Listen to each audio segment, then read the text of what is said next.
Hello guys. आज मैं discuss करने जा रहा हूँ JEE Main 17 Feb 2021 shift one के पेपर को डिस्कस करने जा रहा हूँ जो आज ही हुआ है। उसके ये मेमोरी बेस्ड है स्टूडेंट्स की मेमोरी के हिसाब से मैं इन क्वेश्चंस को डिस्कस करने जा रहा हूँ आपके पास। स्टूडेंट, जैसे कि आपके क्वेश्चन आपकी स्क्रीन में जो है फर्स्ट क्वेश्चन जो है डिस्प्ले हो रहा है। जैसे कि पूछा गया है कि which one is aromatic compound, कि कौन सा इसमें एरोमेटिक कंपाउंड है। तो आप स्टूडेंट सभी को मैं मेरे आप लेक्चर्स देख रहे होंगे तो मैं बड़ी बार आपको बता चुका हूँ कि एरोमेटिक कंपाउंड्स की क्या क्या कंडीशंस हैं। एक तो मैं ये बता चुका हूँ कि जो एरोमेटिक कंपाउंड है दैट शुड बी साइक्लिक होना चाहिए, दूसरा प्लेनर होना चाहिए, और तीसरा जो है कम्प्लीटली कंजुगेटेड होना चाहिए। तीसरा जो है कम्प्लीटली क्या होना चाहिए, कम्प्लीटली कंजुगेटेड सिस्टम होना चाहिए, कंजुगेटेड सिस्टम होना चाहिए। और और यदि एरोमेटिक कंपाउंड होना है, एरोमेटिक की कंडीशन सबसे बड़ी बात ये है कि उसको जो है हक्कल रूल जो है ओबे करना चाहिए। हक्कल रूल क्या होता है, that is called 4n+2 pi system को ओबे करना चाहिए, हक्कल रूल को ओबे करना चाहिए। तो कौन से कंपाउंड जो है एरोमेटिक हैं? एरोमेटिक कंपाउंड्स वो हैं जिनमें जिसमें जो है एन की वैल्यू यदि मैं 0 पुट कर दूँ तो 2 पाई इलेक्ट्रॉन आएंगे। यदि 1 पुट कर दूँ एन की वैल्यू, तो ये एन की वैल्यू 0 के लिए है। यदि मैं एन की वैल्यू 1 पुट कर दूँ तो 6 पाई इलेक्ट्रॉन आएंगे। और यदि मैं एन की वैल्यू 2 पुट करूँ, 1 की तो 6 पाई, 2 पुट की तो 10 पाई,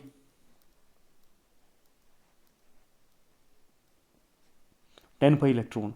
और यदि मैं 3 वैल्यू पुट करूँ तो व्हाट विल हैपन, 4 का डिफरेंस है, कितना हो जाएगा, 14 पाई इलेक्ट्रॉन।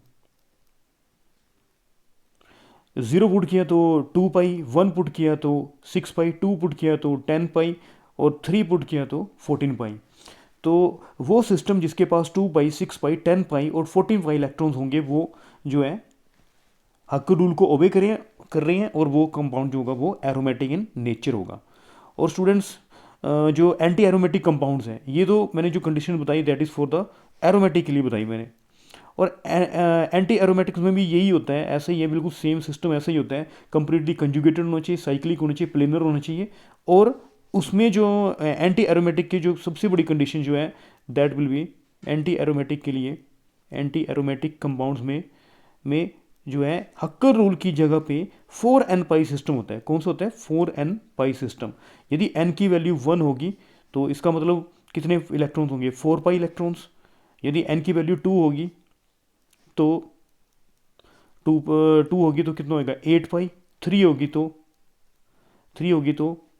12 पाई, और 4 होगी तो 16 पाई। तो वो सिस्टम जिसके पास 4 पाई, 8 पाई, 12 पाई, 16 पाई, इसमें भी 4 का डिफरेंस है, इलेक्ट्रॉन्स होंगे, वो एंटी एरोमेटिक इन नेचर होंगे, एंटी एरोमेटिक इन नेचर। तो अब जैसे कि आप देख रहे हैं क्वेश्चंस में हम लोग देख रहे हैं कि क्या हो रहा है। आप देख सकते हैं कि फर्स्ट जो चॉइस दी गई है क्या वो एरोमेटिक कंपाउंड है या नहीं है। आप देख सकते हैं कि ये चलो कम्प्लीटली ये साइक्लिक कंपाउंड है, डेफिनेटली साइक्लिक है, प्लेनर है, और इसमें जो है कम्प्लीटली कंजुगेटेड सिस्टम है। आप देख सकते हो कि कंजुगेशन हो रहा है, ठीक है। पाई, अब जैसे आप यहाँ पे देख सकते हैं double bond, single bond, positive charge, single bond, double bond, single bond, double bond, ठीक है। तो इसमें कंप्लीटली कंजुगेटेड सिस्टम है। पर ये किसको ओबे कर रहा है स्टूडेंट्स, ये कर रहा है 4 पाई इलेक्ट्रॉन्स को, 4 पाई इलेक्ट्रॉन सिस्टम को ओबे कर रहा है। 4 पाई इलेक्ट्रॉन सिस्टम, इसमें total number of pi electrons कितनी है, 4 पाई इलेक्ट्रॉन्स है। 4 पाई इलेक्ट्रॉन सिस्टम को, 4 पाई सिस्टम को ओबे कर रहा है। तो ये जो कंपाउंड होगा that is anti aromatic in nature होगा। तो ये जो फर्स्ट कंपाउंड है एंटी एरोमेटिक है। और सेकंड कंपाउंड के बारे में बात करें तो स्टूडेंट आप देख सकते हैं कि जो है ये साइक्लिक है। पर यहाँ पे आप देख सकते हैं कि यहाँ पे जो कार्बन है, ये ऊपर जो टॉप पे कार्बन है that is not sp2 carbon नहीं है। ये कौन सा कार्बन है, दैट इज sp3 कार्बन है, sp3 हाइब्रिडाइज्ड है। sp3 हाइब्रिडाइज होने की वजह से स्टूडेंट्स ये प्लेनर वाली कंडीशन को ओबे नहीं कर पाएगा। तो ये कंपाउंड जो है प्लेनर नहीं हो सकता, ठीक है, प्लेनर नहीं है। यदि कंपाउंड प्लेनर नहीं है तो ये जो कंपाउंड होगा दैट इज कौन सा होगा, नॉन एरोमेटिक होगा। कौन सा होगा, नॉन एरोमेटिक। और थर्ड के बारे में बात करें तो स्टूडेंट्स आप देख सकते हैं कि 2 पाई यहाँ पे है, 2 पाई यहाँ पे है, तो मतलब टोटल मिला के 4 पाई हो गए। पर यहाँ पे आप देख सकते हैं कि लोन पेयर ऑफ इलेक्ट्रॉन जो है इस रिंग को कंट्रीब्यूट कर रहा है, तो इसमें टोटल नंबर ऑफ जो इलेक्ट्रॉन होंगे दैट इज 6 पाई होंगे। तो आप देख सकते हैं स्टूडेंट्स, ये जो कंपाउंड थर्ड जो है दैट इज कोड साइक्लिक है, प्लेनर भी है, ठीक है, और कंजुगेटेड सिस्टम है, डबल बॉन्ड, सिंगल बॉन्ड, जो है lone pair of electron, lone pair of electron, single bond, double bond, और double bond, single bond, double bond, ठीक है। तो ये आप देख सकते हैं कंप्लीटली कंजुगेटेड है, और ये 6 पाई इलेक्ट्रॉन है, और 6 पाई इलेक्ट्रॉन यदि हो तो वो कंपाउंड जो that is aromatic in nature होता है। तो ये आप देख सकते हैं कि स्टूडेंट ये एरोमेटिक जो कंपाउंड है, और तीनों कंडीशंस सारी की सारी कंडीशंस को ओबे करता है, साइक्लिक है, प्लेनर है, कंप्लीटली कंजुगेटेड है, हक्कल रूल्स को ओबे कर रहा है। So that is the reason third compound जो है that will be aromatic in nature. तो ये थर्ड जो हमारा फाइनल आंसर होगा। फोर्थ तो आप देख सकते हैं कि कोई भी कंडीशन ओबे नहीं हो रही है, तो हमें बोला गया था कि which one is aromatic compound, तो थर्ड ऑप्शन जो है दैट इज राइट आंसर है। तो यही कंपाउंड जो है एरोमेटिक इन नेचर होगा। स्टूडेंट्स, नेक्स्ट क्वेश्चन आप देख रहे हैं कि एक साइक्लिक कंपाउंड दिया गया है और बाहर जो है एल्कीन है, तो इसको HBr और CCl4 की प्रेजेंस में रिएक्शन करवाने के लिए बोला गया है। तो आपको पता है कि स्टूडेंट जो HBr की प्रेजेंस में जब एल्कीन का रिएक्शन होता है that is called electrophilic addition reaction का एग्जांपल है। तो that is follows M rule, Markovnikov's rule को फॉलो करता है ये। पर सबसे पहली बात है कि हम लोगों को जो यहाँ पे H+ आयन आएगा उसका एडिशन हमने देखना है कि कैसे जो इलेक्ट्रोफिलिक जो एडिशन होगा, जो इलेक्ट्रोफाइल आ रहा है उसका एडिशन किस हिसाब से हो रहा है कि स्टेबल कार्बोकेटाइन की क्या होनी चाहिए, फॉर्मेशन होनी चाहिए, ठीक है। तो अब जैसे हम लोग देख रहे हैं यहाँ पे स्टूडेंट्स, हमें पता है कि जो इलेक्ट्रोफाइल आ रहा है H+ आयन आ रहा है, HBr से कौन सा आयन आ रहा है, HBr से H+ आयन आ रहा है, और H+ आयन जो है H+ आयन HBr से H+ आयन आ रहा है, तो H+ आयन का एडिशन कहाँ पे होगा कि H+ आयन का एडिशन इस हिसाब से होना चाहिए कि स्टेबल कार्बोकेटाइन की फॉर्मेशन होनी चाहिए। स्टूडेंट यदि ये H जो है यहाँ पे अटैच हो जाए तो आपको पता लग गया कि यदि ये इलेक्ट्रॉन यहाँ पे शिफ्ट होंगे और कार्बोकेटाइन की फॉर्मेशन यहाँ पे होगी, ठीक है। तो ये प्राइमरी कार्बोकेटाइन की फॉर्मेशन होगी। तो ये प्राइमरी कार्बोकेटाइन जो है वो ज़्यादा स्टेबल कार्बोकेटाइन नहीं है। तो यदि मैं अब इस प्रोसेस में थोड़ा सा उल्टा कर देता हूँ, ठीक है, कि मैं H+ आयन को मैं यदि यहाँ पे अटैच करता हूँ तो H+ आयन यदि यहाँ पे अटैच कब होगा स्टूडेंट, H+ आयन यहाँ पे अटैच इसलिए होगा यदि इलेक्ट्रॉन यहाँ पे शिफ्ट हो जाए तो H+ आयन यहाँ पे अटैच हो जाएगा, ठीक है। तो व्हाट विल हैपन नाउ, आप देख सकते हैं कि यहाँ पे यदि ये H+ आयन यहाँ पे अटैच हो रहा है तो क्या बन रहा है, ये बन रहा है यहाँ पे CH3, यहाँ पे CH3, और यहाँ पे कार्बोकेटाइन की क्या हो रही है, फॉर्मेशन हो रही है। और ये जो पहले आप देख रहे थे कि प्राइमरी कार्बोकेटाइन बन रहा था, और ये जो कार्बोकेटाइन जो है दैट इज सेकेंडरी कार्बोकेटाइन बन रहा है, ठीक है। सेकेंडरी कार्बोकेटाइन की क्या हो रही है, फॉर्मेशन हो रही है। तो सेकेंडरी कार्बोकेटाइन जो है आपको पता है कि पहले ये जो है काफ़ी ज़्यादा स्टेबल कार्बोकेटाइन है, तो H+ आयन का जो एडिशन होगा डेफिनेटली इस वाले कार्बन पे होगा, ठीक है। यहाँ तक क्लियर हो गया। अब हम लोग देख सकते हैं कि स्टूडेंट्स पॉसिबिलिटीज़ को हमें देखना चाहिए कि इससे ज़्यादा क्या कार्बोकेटाइन की फॉर्मेशन हो सकती है या नहीं हो सकती है। तो स्टूडेंट हम लोगों को देखनी चाहिए कौन कौन सी पॉसिबिलिटीज़ हैं, क्या क्या पॉसिबिलिटीज़ हो सकती हैं। जैसे यहाँ पे ज़्यादा स्टेबल कार्बोकेटाइन के बारे में सोच सकते हैं या फिर रिंग एक्सपेंशन के बारे में। तो स्टूडेंट यहाँ पे रिंग एक्सपेंशन के बारे में हम लोग सोच नहीं सकते क्योंकि ये 6 मेंबर्ड रिंग है, और आपको पता है कि 6 मेंबर्ड रिंग जो है बेस स्ट्रेन थ्योरी के हिसाब से 6 मेंबर्ड रिंग जो है सबसे ज़्यादा स्टेबल होती है, कि वो थर्ड मेंबर रिंग जो है फोर्थ में कन्वर्ट होना चाहती है, फोर्थ फिफ्थ में, फिफ्थ जो है सिक्स में कन्वर्ट होना चाहती है। तो रिंग एक्सपेंशन की भी पॉसिबिलिटी यहाँ पे दिखाई नहीं दे रही है। तो हम लोग ये सोच सकते हैं यहाँ पे एक जो है ज़्यादा स्टेबल कार्बोकेटाइन की पॉसिबिलिटीज़ को के बारे में विचार कर सकते हैं। तो आप देख सकते हैं कि स्टूडेंट यहाँ पे जो है हाइड्रोजन, ये यहाँ पे जो है एक हाइड्रोजन यहाँ पे प्रेजेंट है, ठीक है। तो हमें अब से यहाँ से हम लोगों को डेफिनेटली यहाँ पे क्लियर हो रहा है कि यहाँ पे जो है ये हाइड्रेट शिफ्ट हो सकता है, डेफिनेटली यहाँ पे हाइड्रेट शिफ्ट हो सकता है। ये कार्बन यदि 1 हो गया, ठीक है, ये कार्बन 2 हो गया तो हाइड्रेट शिफ्ट होगा, ये हाइड्रोजन जो है दैट विल बी यहाँ पे शिफ्ट हो जाएगा, ठीक है, इस कार्बन की तरफ। तो 1 2 हाइड्रेट शिफ्ट हो रहा है स्टूडेंट्स, 1 2 हाइड्रेट शिफ्ट हो रहा है, हाइड्रेट शिफ्ट हो रहा है। 1 2 हाइड्रेट शिफ्ट होने की वजह से ये जो है ज़्यादा स्टेबल कार्बोकेटाइन की क्या हो रही है, फॉर्मेशन हो रही है। आप देख सकते हैं कि कैसा कार्बोकेटाइन बन रहा है। जब ये हाइड्रोजन यहाँ पे शिफ्ट होगा तो व्हाट विल हैपन, ये बन गया इथाइल CH2CH3, ठीक है, और कार्बोकेटाइन की फॉर्मेशन यहाँ पे हो जाएगी। और आप देख सकते हैं कि ये जो कार्बन है दैट इज कॉल्ड कार्बोकेटाइन जो है वो टर्शरी कार्बोकेटाइन की क्या हो रही है, यहाँ पे फॉर्मेशन हो रही है, ठीक है। तो ये हाइड्रेट शिफ्ट होगा और ज़्यादा स्टेबल कार्बोकेटाइन की फॉर्मेशन हो जाएगी, और Br आएगा, फाइनली ब्रोमाइड आयन आएगा, वो जो है अटैक करेगा इस पॉजिटिव चार्ज कार्बन पे, और आप देख सकते हैं कि इस टाइप के फाइनल प्रोडक्ट की फॉर्मेशन हो जाएगी। इस टाइप से फाइनल प्रोडक्ट की फॉर्मेशन हो जाएगी। तो ये इसका मेजर प्रोडक्ट होगा। तो आप देख सकते हैं कि this will be the major product. तो मेमोरी बेस है, आई थिंक यही क्वेश्चन है और इसका यही फाइनल आंसर होना चाहिए। ठीक है, तो मुझे यही फाइनल दिख रहा है। ठीक है, तो आप देख सकते हैं कि ये इसका फाइनल आंसर होगा। अब जो नेक्स्ट क्वेश्चन है, IUPAC name of mesityl oxide. Mesityl oxide का आईयूपैक नेम बोला गया है। तो मिस्टाइल ऑक्साइड जो है, जो मिस्टाइल या जो भी बोलो, मिस्टाइल ऑक्साइड जो है आप लोगों ने पढ़ा है aldol condensation, that is also called self condensation reaction में पढ़ा है आप लोगों ने। तो ये जो है सेल्फ कंडेंसेशन ऑफ एसीटोन से इसकी फॉर्मेशन होती है। एक्चुअली में मैं आपको यहीं पे बता देता हूँ कि एसीटोन लिया हम लोगों ने CH3COCH3। तो इसका जब सेल्फ कंडेंसेशन होता है तो व्हाट विल हैपन नाउ, जब आपको पता है कि सेल्फ कंडेंसेशन में जो है that is cold alpha hydrogen की प्रेजेंस जरूरी है।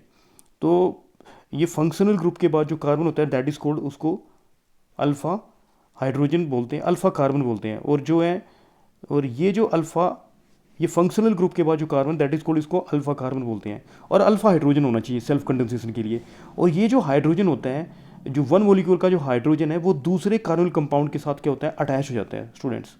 तो इस टाइप से आप देख सकते हैं कि क्या होता है, ये बना CH3, ये आ गया, ये हाइड्रोजन यहाँ पे शिफ्ट हो रहा है, आप देख सकते हैं कि यहाँ पे हाइड्रोजन शिफ्ट हो रहा है, तो यहाँ पे आ गया COH, और नीचे एज इट इज़ जैसे CH3 था, यहाँ पे हमने CH3 को अटैच कर दिया। ठीक है, और यहाँ पे आ गया CH2, ये दोनों जुड़ गए हैं ना, ये आ गया CH2, ये CH2 आ गया। ठीक है, और आप देख सकते हैं CH2 और उसके बाद आ रहा है CO और CH3। ठीक है, यहाँ से क्लियर हो गया, ये पार्ट आ गया यहाँ पे। ठीक है, तो आप देख सकते हैं कि ये जो है दिस इज कोल्ड एल्डोल बोलते हैं। बीटा जो है आपका दैट इज कोल्ड बीटा, ये जो बन गया जो है दैट इज कोल्ड कीटोल, क्या बोले इसको, कीटोल, बीटा हाइड्रोक्सी, है ना, बीटा हाइड्रोक्सी जो है आपका, बीटा हाइड्रोक्सी जो, यदि हम मैं इसके नाम के बारे में बात करूँ तो 4 hydroxy 4 methyl pent en 2 one बन जाएगा। ठीक है, और यदि मैं इसका जो है वो करवा दूँ, हीटिंग करवा दूँ, और इसकी जो है डिहाइड्रेशन करवा दूँ, तो डिहाइड्रेशन करवाने के बाद जो है डाइल्यूट एसिड में यदि मैं इसको डिहाइड्रेशन करवाऊँ तो अल्फा बीटा अनसैचुरेटेड एल्डिहाइड या कीटोन्स की क्या हो जाती हैं, फॉर्मेशन हो जाती है। तो that is cold, this is cold ketol, क्योंकि कीटोनिक ग्रुप आ रहा है, एल्डिहाइड होता तो उसको एल्डोल बोलना था, यहाँ पे जो है कीटोनिक ग्रुप आ रहा है। तो आप यहाँ पे देख रहे हो डिहाइड्रेशन हो रही है। तो ये जब हम लोग इसको जब इसकी डिहाइड्रेशन होती है तो व्हाट विल हैपन, भाई यहाँ पे आप देख सकते हो कि सिंपली यहाँ पे जो हाइड्रोजन है, ये वाला हाइड्रोजन जो है, ठीक है, ये वाला हाइड्रोजन, ठीक है, ये लिख दिया मैंने इसका H है ना, CH2 ऐसे लिख दिया, यहाँ से वाटर रिमूव हो गया। व्हाट विल हैपन नाउ, बन गया आपका मिस्टाइल ऑक्साइड बन गया, ये बन गया। फाइनली आप देख सकते हैं कि CH3 और यहाँ पे क्या होगा, डबल बॉन्ड आ जाएगा स्टूडेंट। ठीक है, CH और क्या आएगा COCH3, this is called mesityl oxide, जिसके बारे में बात हो रही है। और पूछा जा रहा है कि भाई इसका आईयूपैक नेम बताएं, तो भाई नेमिंग कैसी होगी इसकी मिस्टाइल ऑक्साइड की। ठीक है, तो नंबरिंग कहाँ से होगी, जहाँ से फंक्शनल ग्रुप जो है नज़दीक पड़ेगा। ठीक है, फंक्शनल ग्रुप कहाँ से नज़दीक पड़ रहा है, फंक्शनल ग्रुप जो है यहाँ पे CO देखो आप, ये फंक्शनल ग्रुप है, यहाँ से राइट साइड से नज़दीक पड़ रहा है, इसलिए 1 यहाँ से होगा, 2 3 4 5, ये 5 कार्बन की चेन है। और आप देख सकते हैं कि मिथाइल ग्रुप जो है that is at 4th position पे अटैच है। ठीक है, तो इसका नाम बन जाएगा स्टूडेंट्स, क्या बन जाएगा, आप देख सकते हैं कि इसका नाम बन गया 4 मिथाइल, कार्बन कितने हैं, 5 है, इसलिए पेंट आ रहा है। और आप देख सकते हैं डबल बॉन्ड जो है 3rd पोजीशन पे है, तो क्या आ गया 3En, और क्या हो रहा है 2 पोजीशन पे क्या आ रहा है, कीटोनिक ग्रुप आ रहा है, तो इसलिए इसका 2 ऑन होगा। ठीक है, तो इसका जो मिस्टाइल जो ऑक्साइड है that is called mesityl oxide. Mesityl oxide का आईयूपैक नेम बोला गया था, पूछा गया था। ठीक है, तो मिस्टाइल ऑक्साइड का जो आईयूपैक नेम है 4 मिथाइल पेंट 3En 2 ऑन, तो ये इसका जो है फाइनल इसका नाम होगा और ये इसका फाइनल आंसर होगा।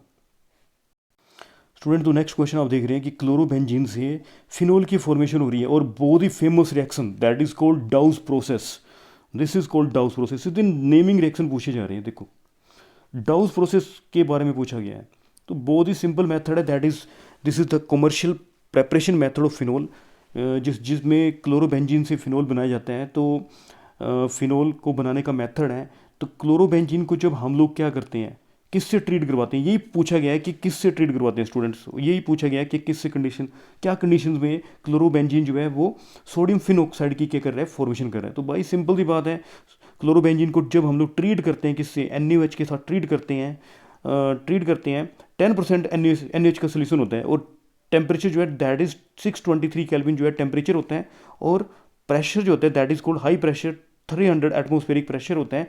तो ये क्लोरोबेंजीन को जब सोडियम हाइड्रोक्साइड के साथ 623 केल्विन और 300 एटमॉस्फेरिक प्रेशर के साथ जब हीट किया जाता है, सोडियम हाइड्रोक्साइड के साथ 300 एटमॉस्फेरिक प्रेशर में 623 केल्विन में हीट किया जाता है, तो सोडियम साल्ट की फॉर्मेशन होती है। और जब हम लोग इसको डिल्यूट HCl के साथ ट्रीट करते हैं तो हमें फाइनली फिनोल मिल जाता है। तो एक डाउस प्रोसेस है, that is the commercial method for the formation of phenol.